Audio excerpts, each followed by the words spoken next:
Nagaan isiniif haa ta'u, akkam jirtu nagaa keessanii nagaa kooti galanni Waaqayyoof haa ta'u, maqaan Waaqayyoo Waaqa isa jiraataa kan eebbifame haa ta'u, qo'annaa macaafa qulqulluu seera uumamaa eegalletti fufnaa galanni Waaqayyoof haa ta'u, torbee darbee Waaqayyoon nu gargaaree kutaa torbaffaa dhugaa kiristaanni beekuu qabu jennee wantoonni ijoon kaasne ture. Akkasumas immoo uumamaa fi haala adeemsa jijjiiramaa ilaalcha saayintistoota fi ilaalcha macaafa qulqulluu kan jedhu wal bukkee qabnee ilaallee turre. Waaqayyo nu gargaaree keessattuu samaraayis gaafa goonu guyyaa tokkoffaa ifa, guyyaa lammaffaa bantii akka waciitii gombifame, guyyaa sadaffaa lafa goggogaa fi sanyii lafaa, guyyaa arfaffaa qaamolee ifaa, guyyaa shanaffaa qurxummiiwwanii fi shimbirroota, guyyaa ja'affaa bineensotaa fi namoota, guyyaa torbaffaa uumamni ni raawwatee gaaris ta'e Waaqayyos ni boqate kan jedhu ilaallee egaa seera uumamaa Waaqayyo tolchuusaa, uumamaaf jireenya kennuusaa, Waaqayyo boqochuusaa yaadolee jedhan kan walitti qabnee boqonnaa tokko keessatti kutaa torbaffaa torbee darbe Waaqayyoon nu gargaaree ilaallee turre. Har'a immoo kutaa 8ffaa seera uumamaa boqonnaa 2 ibsa bal'aa haala uumama Addaamii fi Hewaan kan jedhu immoo ilaalla jechaadha. Waaqayyoon tokkoon keenya ni gargaara. Egaa sana ilaalla jechaadha. Galanni Waaqayyoodhaaf haa ta'u, maqaan Waaqayyoo kan eebbifame haa ta'u. Sana dura garuu kutaa tokko dubbisee tanan sagalee Waaqayyoo barachuutti fufna jechaadha. Waaqayyo nu barsiisa. Ba'uu boqonnaa 3 lakkoofsa 14 akkas jedha macaafni qulqulluun. Ba'uu boqonnaa 3 lakkoofsa 14. Waaqayyo deebisee Museedhaan, ani isa jiraatadha. Inni si keessa jiru Kiristoos Yesuus isa jiraatadha obboloota koo. Ani isa jiraatadha. Ati immoo saba Israa'eliin inni jiraatan isinitti na ergeera in jetta. Galannii fi ulfinni, jajamuun, ol qabamuun Waaqa bara baraa, Waaqa ulfaataa, Waaqa kabajamaa, Waaqa uumama hundumaa irratti ultimate paaworii qabdu, aangoo dhumaa qabdu. Galanni, ulfinni, waaqeffamuun, hooqubaan teessoo keessa bara baraan ifee jiraatu sanaaf haa ta'u. Waan nuu goote hundumaaf galanni siif haa ta'u. Waan nutti hir'ate jennee yaannuufis illee tarii galanni siif haa ta'u. Yakkaa keenya, balleessaa keenya, cubbuu keenya hundumaa dhiiga ilma kee Yesuus Kiristoositiin nurraa dhiqe. Abbaa sabichaa, abbaa yerichaa, hafuura qulqulluu, abbaa yerichaa nu barsiisi, nu wajjiniin ta'e. Galanniif ulfinni siif haa ta'u. Maqaa Yesuusiin. Ameen. Eshi har'a kutaa 8ffaa gaa seera uumamaa boqonnaa 2 ibsa bal'aa haala uumamaa Addaamii fi Hewaan ilaalla. Egaa ibsa gabaabaa haayilaayitii ta'e nama isa bifaa fakkeenya Waaqayyootiin uumame eenyummaa isa keessaa san uumama boqonnaa 1 lakkoofsa 26 irratti kottaa jedhee Waaqayyo abbaan nama bifa keenyan akka fakkeenya keenyatti uumne yeroo argitu. Iddoo kanatti garuu detail each and every each nama biyyee lafaarraa Waaqayyo tolchuunsaa, hafuuratti baasuunsaa, iddoo isaaf tolchuunsaa, kallattii adda addaatiin immoo wanta jireenya isaatiif barbaachisu hundumaa Waaqayyo qopheessuusaa kutaa dubbatudha. Isa gaarra immoo Waaqayyo nu gargaara bal'inaan ilaalla. Egaa dhaxxaniitu uumama boqonnaa 2 lakkoofsa 3 gaafa laaltan Waaqayyoon guyyaa torbaffaa ni eebbisee jedha. Guyyoota 6 irratti uumaman uumee haala uumamaan sirreessee guyyaa torbaffaa irratti garuu Waaqayyoon ni boqatee guyyaa sanas ni eebbisee jedha. Maal jechaadha kuni? Egaa guyyaan kun guyyaa tokkummaa fi guyyaa itti waaqeffannu godhee Waaqayyoon adda baasee jechaadha. Guyyaa tokkummaa, guyyaa itti boqonnu, guyyaa itti Waaqayyoon tokkummaa hin taane waaqeffannu godhee Waaqayyoon guyyaa kana maal godhe jechaadha adda baase. Kanaaf guyyaan kun Ba'uu boqonnaa 20 lakkoofsa 8 ilaaluu dandeessu. Ba'uu boqonnaa 16 lakkoofsa 29, 31 lakkoofsa 12 hanga 17 yoo ilaaltan guyyaa boqonnaa fi guyyaa tajaajilaa godhe Waaqayyoon guyyaa san adda baase jechaadha. Eenyutu kana godhe? Waaqayyoon jechaadha. Uumamni boqonnaa 2 lakkoofsa 3 sana dubbata. Boqonnaa 2 lakkoofsa 4 dhuftanii gaafa ilaaltan Waaqayyo gooftan waan jedhu argitu. Waaqayyo gooftan afaan Ibraayisxiitiin Yaahiwee jedha. Gooftaan kan jedhu kun Yaahiwee jedhee waamama. Yaahiwee yookaan maqaan kun Waaqayyoon gooftan kan jedhu nama eeguu faana, nama protect gochuu faana, namaaf waan barbaachisuu fi eegumsa namaaf gochuu faana kan wal qabatedha. Dhala namaatiif wanta barbaachisu, dhala namaatiif hin barbaachisu jedhamee waan yaadamu sana eegumsa, protection, providing kana wajjin kan wal qabate yoo ta'u, kunis hunda danda'u isaati ibsaa jechaadha. Maal danda'u isaa? Hunda danda'u isaa. በአንድ ጊዜ በሁሉ ስፍራ የሚገኝ ሁሉን የሚችል ሁሉን የሚያውቅ በሁሉ ላይ ስልጣን ያለው አልቲሜት ፓወር kana mul'isaa uumama boqonnaa 2 lakkoofsa 9 hanga 25 dubbisuu dandeessu. Ba'uu boqonnaa 6 lakkoofsa 6 dubbisuu dandeessu. Isaayyaas boqonnaa 53 lakkoofsa 1 lakkoofsa 5 hanga 6 dubbisuu dandeessu jechaadha. Ba'uu boqonnaa 3 keessattuu lakkoofsa 14 kutaan amma isinii dubbisee Waaqayyo deebisee Museedhaan eenyu Waaqayyo. Museen dhaggeeffataa fi ergamaadha. Waaqayyo immoo dubbataa fi ergataadha. Waaqayyo gaafa isinitti dubbatu dhaggeeffadhaa. Gaafa isin ergu ergamaa. Waaqayyo deebisee Museedhaan ani isa jiraatadha. Isa kam? Isa jiraatadha. Isa jiraataa jechaan isa hin duune, isa bara bara, isa dhuma hin qabne. Abdiin keessan isa kan obboloota koo. Malee abdiin keessa waan of harkaa qabdan miti. Wanta of harkaa qabdan hin darba, hin bada. Baay'ee sarratti hin dhiphatina. Ati immoo saba Israa'eliin inni jiraatan isinitti na ergeera hin jettaa. Kuni hunda danda'u Waaqayyo mul'isaa jechaadha. Lewwota boqonnaa 11 lakkoofsa 44-45 gaafa dubbifattanis Lewwota boqonnaa 11 lakkoofsa 44-45 ani Waaqayyo gooftaan keessan ani qulqulluu waanan ta'eef isinis of qulleessaa qulqullootas ta'a. Uumama lafarraa munyuuqan kan namummaa keessan uumama lafarra munyuuqan kanaan namummaa keessan hin xureessinaa. Ani Waaqayyo isa gooftaa isiniif ta'uudhaaf biyya Gibxii isin baasedha. Kanaaf ani qulqulluu akkuman ta'e isinis immoo qulqulloota ta'a. Ani maalidha? Qulqulluudha. Isinis maal ta'a? Qulqulloota ta'a. Namaaf jechi kun.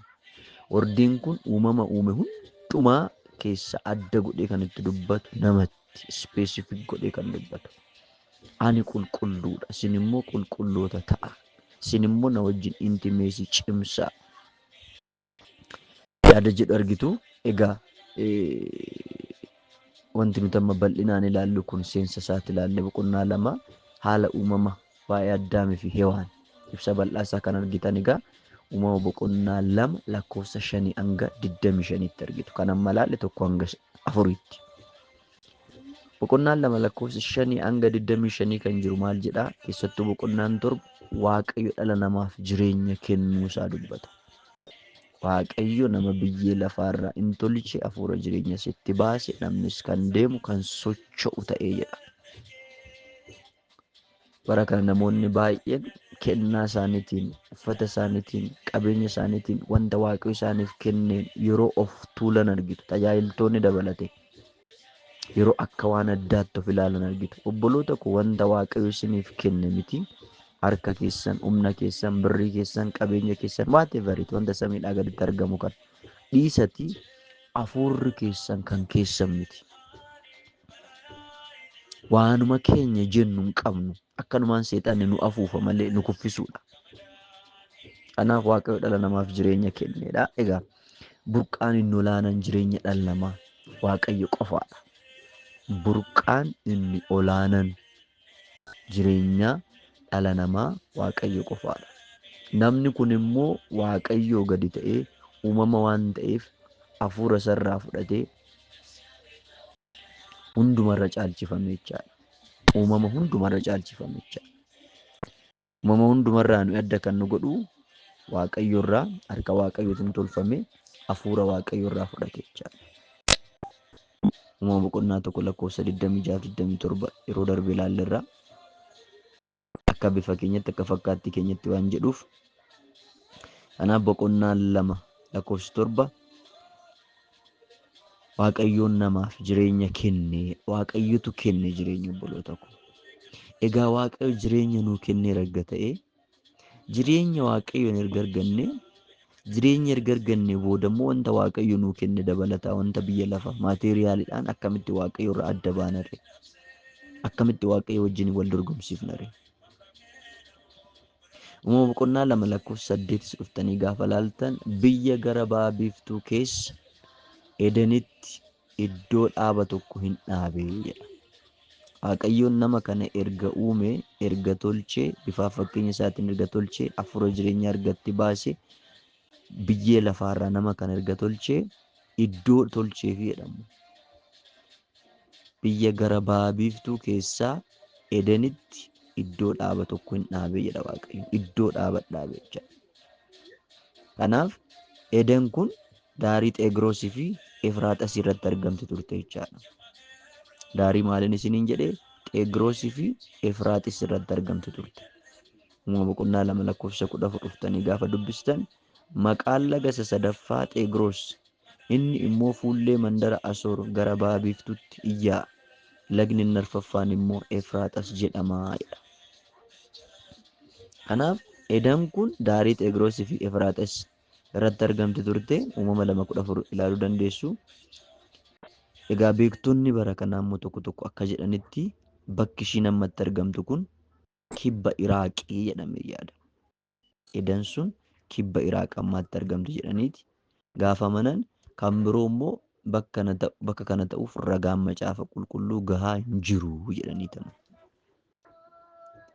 Iddoo kana ta'uudhaaf ragaan macaafa qulqulluu qabatamaa ta'e hin jiru jedhaniiti amanu jechaadha.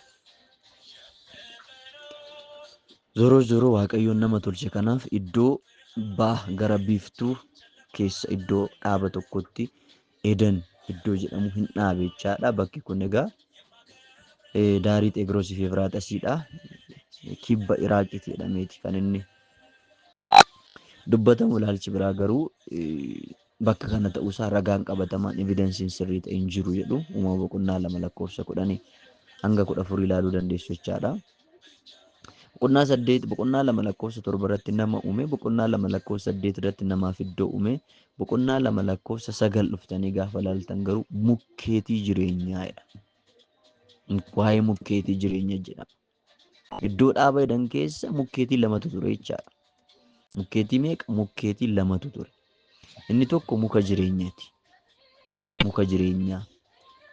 Yeroo jalqabaaf yeroo karoorfamu duuti foonii akka hin jiraanne kan godhuudha jedhamee maaltu duuti foonii akka hin jiraanne mukti jireenyaa kun duuti fooniin du'u akka hin jiraanne kan godhuudha jedhamee amanama. Uumama 3:22 dubbisa. Kana jechaan maal jechaadha? Jireenya bara baraa faana kan walitti firoomedha jechaadha mukti kun. Muka jireenyaa kan jedhamu kun jireenya bara baraa faana kan walitti firoomedha jechaadha. Maal jechaadha? Fakkeenya isinii galu noon dubbadhu. Mul'ata boqonnaa 2 lakkoofsa 7 dhuftanii gaafa dubbistan namni gurra qabu isa hafuurri qulqulluun waldoota kiristaanaatiin jedhu haa dhaga'u. Isa mo'eef muka ija isaa nyaatanii jiraatan muka ija isaa nyaatanii jiraatan isa jannata Waaqayyoo keessa jirutti nyaachuu nan kennaaf kan jedhuudha. It is all about internal life.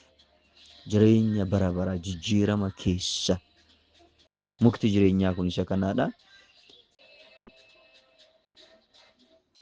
Kanaafuu tokkoffaa irratti kan ilaalle waa'ee muka jireenyaati. Mukti inni lammaffaa biqiltuu gaariif gadhee nama beeksisuudha. Biqiltuu gaarii fi gadhee nama beeksisu. Biqiltuu Waaqayyo hin nyaatinaa jedha. Biqiltuun kun maaliif dhaabame yoo jettan kaayyoon inni dhaabbateef Addaam sagalee Waaqayyoo yookaan Addaam Waaqayyoo fi sagalee isaaf amantii qabu ajajamuu isaas qoruudhaaf achi kaa'e jechaadha Waaqayyo. Nama kana qoruudhaaf biqiltuu gaariif gadhee nama beeksisu kan Waaqayyoon achi kaa'e jechaadha. Asirratti koomentaatarii hedduutu ka'a. Waaqayyoon hunda beeka. Waaqayyoon namni kun akka dogoggoru beeka. Maaliif biqiltuu kana uume ilaalchi jedhu jira. Waaqayyoon kan hunduma beeku, kan hunduma danda'u, wanti isa fuulduratti dhokate kan hin jirre erga ta'ee biqiltuu gaariif gadhee nama beeksisu kana Waaqayyoon maaliif uume ilaalchi jedhu jira. Kuni Waaqayyoodha, nuti gahee keenya miti. Namni tokko mana isaallee gaafa gaggeessu maatii isaa akka barbaadetti malee akka namni barbaadetti miti kan gaggeessu. Waaqayyoon immoo nama ofii isaatii tolche sana right and obligation waan jedhu kana kennuudhaan gaggeessuu danda'a jechaadha. Zoroo iddoo kanatti gaafin namoota adda addaa biraa ka'u maalidha? Waaqayyoon hunda beeka. Biqiltuu gaariif gadhee beeksisu kana ka'u nyaachuun isaanii akka hin oolle Waaqayyoon beeka. Hin beeku yoo jenne beekumsa Waaqayyo gadi buusuu ta'a. Maaliif uume kan jedhan jiru. Zoroo biqiltuun kun kaayyoon hin dhaabbateef Addaam Waaqayyoo fi sagalee isaa akkasumas amantii akkasumas ajajamuu isaa qoruudhaaf Waaqayyoon kana dhaabe jechaadha. Keessattuu uumama boqonnaa 2:16 yommus Waaqayyo gooftaan namicha abboomee ija mukkeetii iddoo dhaaba kana keessa jiran hundumaarraa nyaatta. Hunduma nyaattaa jedheen. 17 boqonnaa 2:17 uumama. Ija mukichaa nyaatanii hamaa fi gaarii ittiin beekan sanarraa garuu hin nyaatin.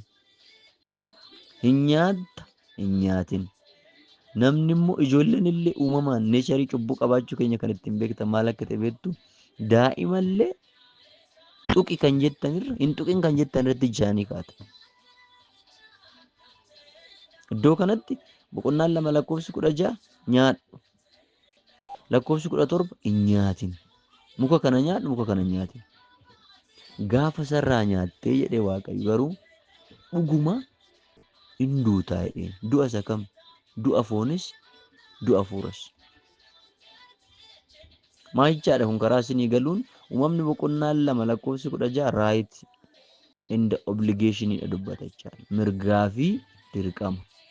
Mirgi koo maayini? Dirqamni koo maayini? Kan hin nyaachuu qabu kami? Kan hin nyaachuu hin qabne kami? Kan hin tuquu qabu kami? Kan hin tuqne kami? Obboloota koo erga amannee booda addunyaa namanne fana akka barbaannetti laaqii jireenyaa keessa akka jiraannu Waaqayyo hin barbaadu. Namoonni tokkicha fayyeera waan ta'eef jedhanii qalalle kan godhan jiru. No. Nyaachuu isaa kuffise iddoo kana. Nutis erga amannee booda waan sagalee Waaqayyoo nu dhoowwu raawwanna yoo ta'e cubbuutti kufna. Tokkoffaa Qorontos 6:9-10 ilaala. Waldaa sana keessatti wanta mootummaa Waaqayyoo akka hin galles hin dhoowwu jedhee Phaawulos kan barreessu jira. Sagaagalummaa ejjuu jedhee wantoota baay'ee kaasa. Kanaafuu uumamni boqonnaan 2:9 waa'ee mukkeetii jireenya dubbata. Muka jireenyaa isa eeyyamamee fi biqiltuu gaariif gadhee nama beeksisu isa dhoowwame jecha. Har'as Waaqayyoon akka sagalee isaatti kan nu dhoowwe dhiisuu qabna. Kan nuuf eeyyame raawwachuu qabna. Kanan goonu yoo ta'e obboloota koo amanuun keenya qofti bu'aan qaba. Amantiin hojiirraa adda ba'e du'aadha waan ta'eef.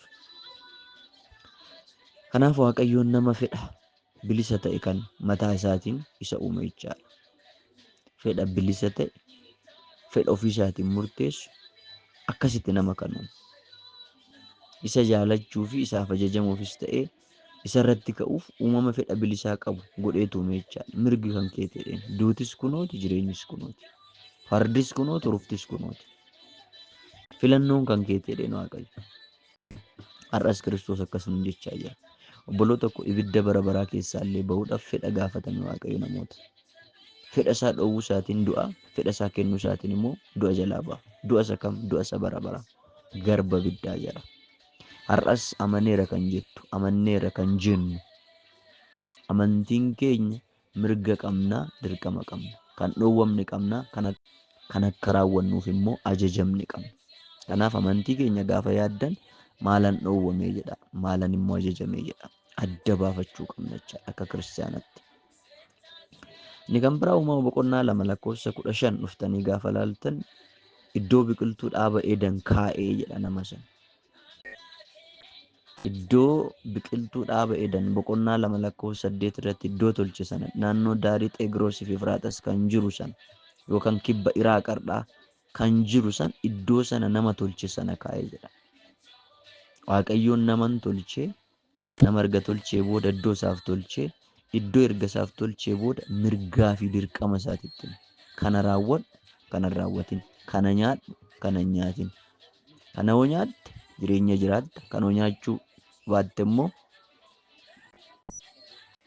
kana yoo nyaatte muka jireenyaa yoo nyaatte jireenya jiraatta, muka gaariif gadhee adda baasu garuu yoo nyaatte du'a bara baraa duuta. Isa kana nyaadhu, isa kana hin nyaatin. Akkasuma har'as Waaqayyoon mirgaa fi dirqama nutti himeera jechaadha. Kanaaf lakkoofsa 15 irratti nama kana immoo iddoo sana kaa'ee jechaadha. Namicha tolchee iddoo isaaf tolchee mirgaaf dirqama isaatti himee achiin booda immoo iddoo hojjete sana kaa'ee jechaadha. Namni jalqabaa Addaam cubbuurraa bilisa ta'eeti kan uumame jechaadha. Kana jechuun Waaqayyo waliin walitti dhufeenya sirrii qaba ture jechaadha. Sirrii jechaan the perfect relationship between God and human being. Isa sirrii, isa qulqulluu, isa mudamaleessa. Karaa lachuunuu kana jechuunis karaa ajajamuu diduu Addaamii fi Hewaanii walitti dhufeenyaan sirriin kun maal ta'e jechaadha? Hin diigame jechaadha. Uumama 3:6 dhufna. Uumama 3:14-19. Kanaaf har'as Waaqayyo maal nuun jedha? Nu tolcheera. Iddoo nuuf kenneera karaa Kiristoos. Mirga keenya nutti himeera. Dirqama keenya nutti himeera. Kan gochuu qabnu nutti himeera. Kan gochuu hin qabne nutti himeera. Egaa waan godhaa jedhe goonee jireenya arganna. Waan hin godhinaa jedhe yoo goone garuu jireenya dhabna. Uumama boqonnaa 2:16 dhuftanii gaafa laaltan immoo Waaqayyoon nama ajajuu isaati ilaaltu. In ajaja nama sana immoo. In uume iddoo isaaf qopheessee mirgaaf dirqama itti himee nama sana iddoo uume kaa'ee dhufeeti immoo maal godhaa? Nama kana immoo in ajaja jechuudha. Maal ajaja? Tokkoffaa karaa amantiif ajajamuu walitti dhufeenyaa milkaa'aa namaa fi Waaqayyo jidduu ture. Karaa maalii? Tokkoffaa karaa amantii, lammaffaa karaa ajajamuu. Amantii isaatiinis ta'ee ajajamuu isaatiin namni Waaqayyo wajjiniin walitti dhufeenyaa milkaa'aa gaarii ta'e qaba ture. Uumama 2:17 dubbisaa. Kanaaf duuti ni jira gaafa jedhamu amanuu dhiisuun isaa du'a isa lammaffaa fi qullaa ta'uuf isa saaxila jechaadha. Duuti lammaffaan sun amanuu dhiisuun isaa sun Waaqayyo amanuu dhiisuun isaa sun waan dhaga'amuu hin qabne dhaga'uu dhiisuun isaa sun tokkoffaa du'a lammaffaa qullaa ta'uuf isa saaxila jechaadha. Inni lammaffaa waa'ee ajajamuu namaa gaafa laaltan qoromsa haala ittiin jireenya Waaqayyoon Addaamin qore. Waaqayyoon iddoo kanatti immoo qoromsa haala ittiin jireenya Addaamin qore jechaadha. Nama tolche sanaan qore. Kutaa nama isinii dubbisee jechaadha. 2:16 irratti Uumama boqonnaa 2:16 irratti yommus Waaqayyo gooftaan namicha abboome, in abboomeedha. Maal abboome? Ija mukkeetii iddoo dhaaba kana keessa jiran hundumaa irraa in nyaattaa jedhe. Lakkoofsa 17 irratti garuu ija mukichaa nyaatanii hamaa fi gaarii ittiin beekan sanarraa garuu hin nyaatin. Diddee gaafa sarraa nyaatte garuu waan dhufuun sitti himaa jedheen Waaqayyo. Garuu dhuguma in duuta. Kanaafuu qorumsa haala ittiin jireenya Waaqayyoon Addaamin qore dubbata jechaadha kutaan kun. Haala ittiin jireenya, haala ittiin Waaqayyo wajjin hin deddeebi'u Waaqayyoon Addaamin qoredha. Sadaffaa irratti yaadni isin hubattanii hanga dhumaatti Waaqayyoon Addaamni ajajama osoo ta'ee bara baraan jireenyaaf eebbifamaa ta'e, jireenya Waaqayyotti gammadu, jireenya nagaa qabu Waaqayyo faana jiraata ture. Har'as sanuma obboloota koo wangeelli hin jijjiiramu. Fayyuu keenyaaf gatiin nuti kaffallu hin jiru. Kiristoos Yesuus fannoo irratti xumureera. Efesoon 2:8 dubbisuu dandeessu. Bilisaanii kan fayyine erga fayyine booda garuu Waaqayyoof ajajamu, sagalee isaaf ajajamu, dhugaadhaaf ajajamu, sagalee isaaf immoo ajajamuudhaaf sagalee dhumsaa mataa isaa beeku. Namoonni baay'een sagalee keef akkan ajajamu na gargaari jedhu malee sagalee isaa hin beekan.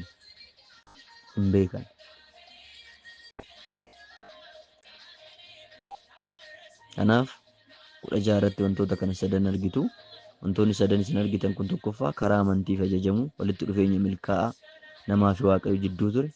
Lammaffaa qorumsa haala ittiin jireenyaa Waaqayyoon Addaam qoruusa haala ittiin jiraachuu qabu.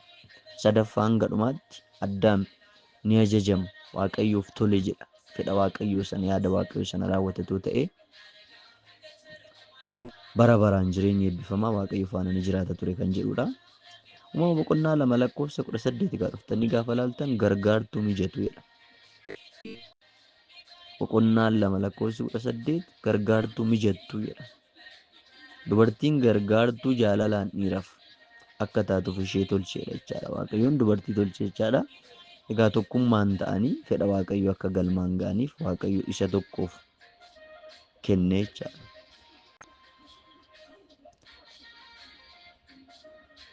Kana bal'inaan keessan galu, kana ditteel jireenya isaa keessa abboonni galan sirriitti haa dubbatanidha. Zooroo yaadni ijoon kutaa kanarraa argitan Waaqayyotu tolche koottaa.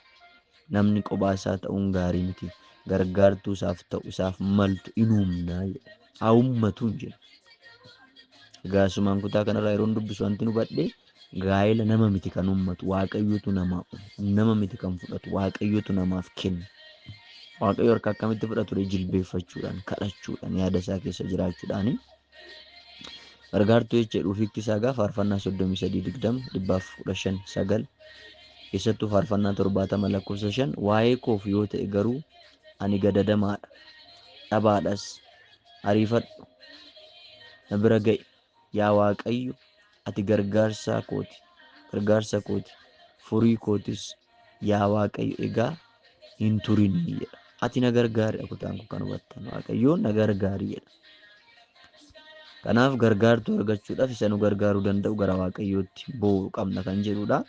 2:24 uumama boqonnaa 2:24 dhuftanii gaafa ilaaltan abbaa fi haadha irraa adda ba'uu fi itti siquu kan jedhu argitu. Malleet maxxaabaqa. Adda ba'uu haadha irraa, abbaa irraa, maatii irraa yaadan kallattii adda addaatiin wanta mana keenya jireenya keenya diiga jennee yaadnu dhufa waan ta'eef adda ba'u, achiin booda gara jireenya keenyatti siqu. Kanaaf gaa'illi dhaabbataa dursaati jechaadha. Gaa'illi dhaabbata dursaa Waaqayyo hundeesse yoo ta'u, namaan osoo hin taane nama isa uume Waaqayyoon akka wal horaniif gaa'illi hundeeffame jechaadha. Namaan miti dhaabbanni kun kan hundaa'e Waaqayyoodhani. Fedha Waaqayyoon hundaa'e, fedha Sillaaseetiin hundaa'e, namaaf hundaa'e. Nama miti garuu kan hundeesse Waaqayyotu namaaf hundeesse. Nama miti kan isaaf ta'u kan filate Waaqayyotu file. Kanaaf filannoo filannu keessa fedhi Waaqayyoo jiraachuu isaa hubachuu qabna jechaadha. Akka wal horaniif gaa'illi hundeeffame jechaadha. Uumama 1:28 Waaqayyo isaaniin horaa baay'adhaas lafa guutaa isas harka jala galfadhaa jedhanii uumama hundumaa irratti qurxummii galaana simbirroota irratti jedhee dubbata. Dubbifadhaa kun elementarii waan ta'eef. Inni kan biraa yaada tokko argitu foon tokko kan jedhu አንድ ስጋ ይሆናሉ የሚል ቃል ታገኛላችሁ። አንድ ስጋ ይሆናሉ የሚለው ሐሳብ ደግሞ ኢንቲሜሲ ነው። የሐሳብ አንድነት፣ የመንፈስ አንድነት በቃ እግዚአብሔር ያጣበቀውን ሰው አይለየውም ስለሚል መጽሐፍ ቅዱስ እውነተኛ መገናኘት ማለት ነው። ፎን ቶኮ ያን ኩን immoo sadoomummaa, ejja, sagaagalummaa, gaa'ila irratti gaa'ila dhaabbachuu, waliikuu akka macaaf qulqulluutti akka hin taane morma jechaadha yaadni kun. Foon tokko kan jedhu kun yaada sadoomummaa, yaada ejjaa, yaada sagaagalummaa, yaada gaa'ila irratti gaa'ila biraa dhaabbachuu, waliikuu akka macaafa qulqulluutti akka hin taaneef kutaan kun hin mormaa jechaadha, hin falma. Dhiira tokkoof dubara tokko uume jechaadha. Dubara tokkoof immoo dhiira tokko uume jechaadha. Dhiirri dhiiraaf miti, dubarris dubaraaf miti. yookaan dubarri dhiirotaaf miti, dhiironni dubarootaaf miti, dhiira tokko dubara tokkoof isa jedhudha jechaadha. Maaliif sadoomummaan guutummaa addunyaa irratti baay'ee mirga ta'aa jira waan ta'eef biyyoota guddanatti inni immoo dallansuu waaqayyoo fida malee dhugaan sagalee waaqayyoon jijjiiramu jechaadha. Inni dhumaa Maarqos boqonnaa 10:10 gaafa dubbistan mana keessatti immoo bartoonni waa'ee dubbii kanaa isa gaafatan. Inni immoo egaa eenyullee haadha manaasaa baasee kan biraa yoo fuudhe ejjee isheetti yakkeera. Haadha manaasaa baasee otoo ishiin lubbuun jirtu kan biraa yoo fuudhe ejjee isheettis yakkeera. Isheenis abbaa manaa ishee hiiktee kan biraatti yoo heerumte hin ejjitii. Otoo abbaa manaa lubbuun jiru abbaa manaa sanatti deebi'uu dhiiste kan biraa wajjin jiraattoo taate dubartii sana macaafni qulqulluun maal jedha? Ejjituu jedha. Innis haadha manaansaa otoo lubbuun jirtu haadha manaasaa hiikeetu haadha manaansaa lubbuun jirtu ishee wajjin araaramuu dhiisee kan biraa faana jiraata ta'e macaafni qulqulluun maal jedha? Ejjituu jedha.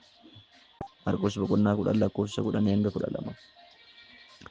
Jireenya keenya ilaallu egaa haalli uumama namaa kana fakkaata. Waaqayyoon naman tolchee hafuura jireenyaatti baasee mirgaaf dirqama isaatti himee iddoo isaaf tolchee iddoo jireenyaa sana keessatti immoo maal gochuu akka hin qabne maal gochuu akka qabu isa uume achiin booda gaa'ela isaaf kennee gaa'ela sana immoo akkamittiin akka jiraatu akkamittiin akka deddeebi'u mirgaaf dirqama isaatti himee har'as sagalee waaqayyoo kun jiraatadha. Har'as seera kanaan buluu qabna. Seera kana keessa deddeebi'uu qabna. Seera kanaaf yaada keenya of kennuu qabna. Dhugaa kana keessa jireenya keenya hiinee jiraachuu qabna jechaadha. Ayyaanichi, araarichi, dibatichi, mul'atichi waaqarraa ta'e inni dhugaa, inni feekii hin taane, inni yaada mootummaa waaqayyoo kingdom maayindii qabaachuudhaan wangeelaaf akka jiraattan isin godhu ayyaannii fi dibanni waaqayyoo hunduma keessan bakka jirtanitti isin haa argatu. Kutaa 9ffaa torban itti aantu seera uumamaa boqonnaa 3 waa'ee jalqabbii cubbuu yookaan qorumsa fi kufaatii ilaalla jechaadha. Namni akkamitti kufe, maal qorame, akkamittiin kufe kan jedhu qorumsa fi kufaatii kan jedhu jireenya keenya ammaa wajjin immoo wal qabsiifnee egaa obboloota koo waa'ee uumama namaa ilaalla jechaadha. Mirgi nuu kenname jira, mirgi nuu hin kennamne jira. Iddoon akka jiraannu waaqayyo barbaadu jira, iddoon nuti immoo fedha foon keenyatiin barbaadnu jira. Kuni nama hundumaafi, kuni dhala namaa hundumaafi. Kuni nama bifaa fi fakkeenya waaqayyootiin uumame hunduma ilaallata obboloota koo. Kanaaf lallabuun keenya, faarsuun keenya, raajuun keenya, kennaa nu keessa jiru waa jechuun keenya, qabeenya keenya mana waaqayyoo gargaaruun keenya, waatii fi kallattii adda addaatiin jireenya keenya ikonomikaalee, ispirichuwaalee jijjiiruudhaaf kaachuun keenya akkuma jirutti ta'ee garuu immoo mirgaa fi dirqama keenya addaa baafna. Waa baay'ee nyaachaa hin jirru bara kana. Cubbuun, qaldiin, qoosan garaagaraa, ejji, sagaagalummaan, sanyummaan, wal qooduun, cubbuu adda addaatiin hidhamanii deddeebi'uun bara kana eessa jira? Waldaa keessa mitii kan jiru. Dhaloota amanan keessa mitii kan jiru. Kanaaf jireenya keenya haa ilaalluun isiniin jedha. Ayyaanichi, araarichi, dibatichi hunduma keessan faana haa ta'u.